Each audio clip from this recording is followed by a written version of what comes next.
সামগ্রিকভাবে চিকিৎসকদের যে আন্দোলন সেই আন্দোলনের সাথে সরকারের অবিশ্বাস, ভরসাহীনতা এবং বিশ্বাসযোগ্যতার জায়গাটায় যে চিড় ধরেছে সেটাকে মেরামতের জন্য সরকারের দিক থেকে যথোপযুক্ত পদক্ষেপগুলো এখনো কিন্তু দেখা যাচ্ছে না।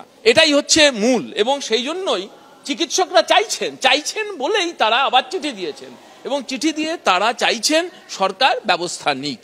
আশা করব যে সরকার তাদের চিঠিতে সাড়া। এখন মানুষ প্রতিবাদকে উৎসবে অংশ করে নিয়েছে, তখন যাতে দুর্গাপুজোতেও যেন মানুষ যেতে না পারে তার জন্য এই ধরনের আটকানো। আর আপনারা জানেন প্রতিদিন এই ধরনের প্রতিবাদ চলছে, সুপ্রিম কোর্ট ডিরেকশন দিয়ে যাতে পিসফুল প্রোটেস্ট করতে পারে সবাই, ফলে সুপ্রিম কোর্টের নির্দেশটাকেও অমান্য হচ্ছে।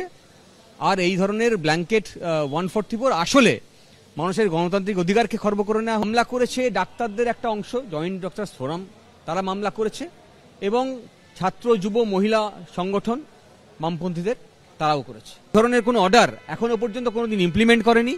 এই ধরনের অর্ডার এখন ইমপ্লিমেন্ট বার করা হয়েছে গতকাল মধ্যরাত্রে।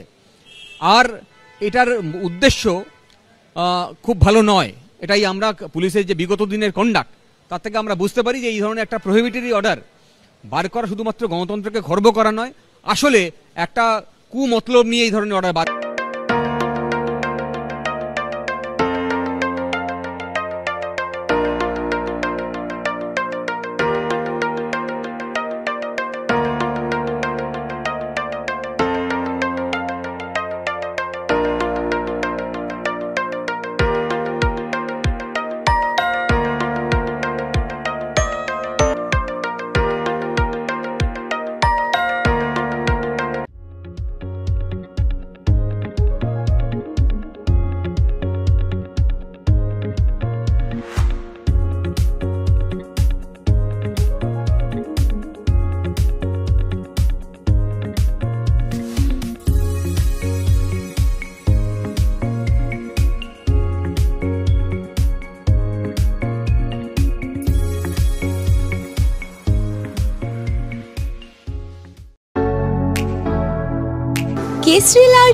কেসরি লাইট হাউস এবং কেসরি লাইট হাউস নিজেদের রান্নাঘরকে আরো অত্যাধুনিকভাবে সাজাতে সমস্ত কিছু পেতে চলে আসুন নৈহাটি গৌরীপুর চৌমাথা বাজার কেসরি লাইট হাউস।